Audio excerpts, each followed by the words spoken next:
ಏನ್ರಿ ಹೇಳಕ್ಕಾಗವಲ್ತೇನ್ರಿ?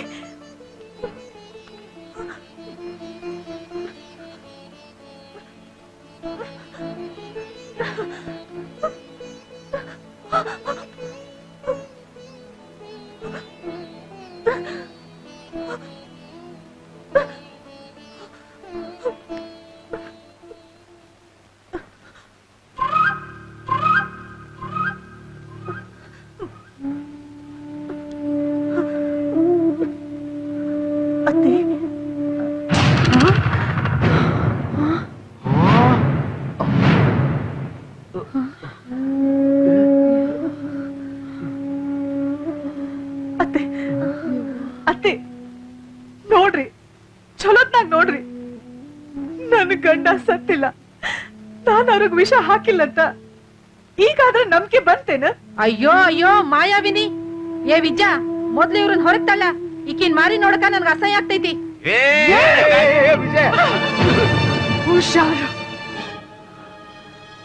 ವಿಷಯ ಏನಂತ ಈಗ ನನಗ್ ತಿಳಿಲಿಕ್ಕೆ ಹತ್ತೈತಿ. ಈ ಪಿತೂರಿ ಎಲ್ಲ ನಿಮ್ದೆ ಅಂತ ಗೊತ್ತಾತ. ನಿಮ್ ಮಗ ಬದುಕಿರೋದು ನಿಮಗ್ ಬೇಕಿಲ್ಲಲ್ಲ? ಇಲ್ಲ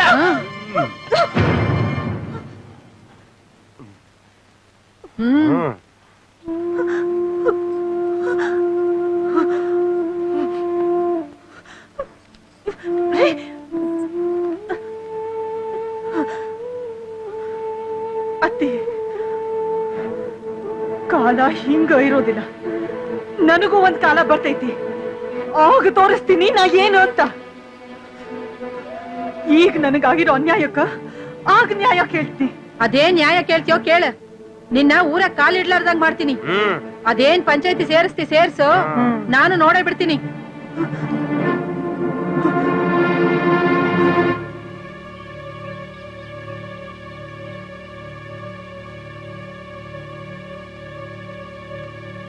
ಇಷ್ಟೆಲ್ಲ ಆದ್ಮೇಲೆ ಈ ಮಾಯಾವಿನ ನಂಬಂಗಿಲ್ಲ. ಸತ್ತು ಗಂಡನ ಅದೇನ್ ಮಾಯಾ ಮಂತ್ರ ಮಾಡಿ ಕರ್ಕೊಂಬಂದಾಳ ನನಗಂತೂ ಗೊತ್ತಿಲ್ಲ.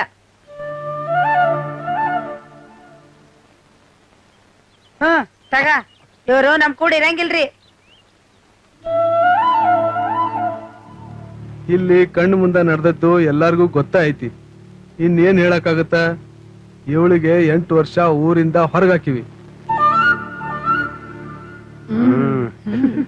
ಅವಳು ಗಂಡ ಸರಿ ಹೋಗಿ ವಿಷಯ ಹೀಗೆ ಅಂತ ಗೊತ್ತಾದ ಮೇಲೆನೆ ಮುಂದಿನ ತೀರ್ಮಾನ ತಗೊಳಕಾಗತ್ತ.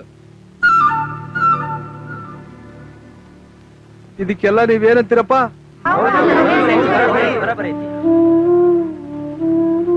ಈಕಿನ 8 ವರ್ಷ ಊರೊಳಗ ಸೇರ್ಸಂಗಿಲ್ಲ. ಅವಳಿಗೆ ಏನೇನ್ ಬದುಕಾಕ್ಬೇಕೋ ಯಾರಾದ್ರೂ 4 ಜನ ಕೊಟ್ಟು ಬರ್ತಾರೆ. ಇದೇ ನಮ್ಮ ಕೊನೆ ತೀರ್ಮಾನ.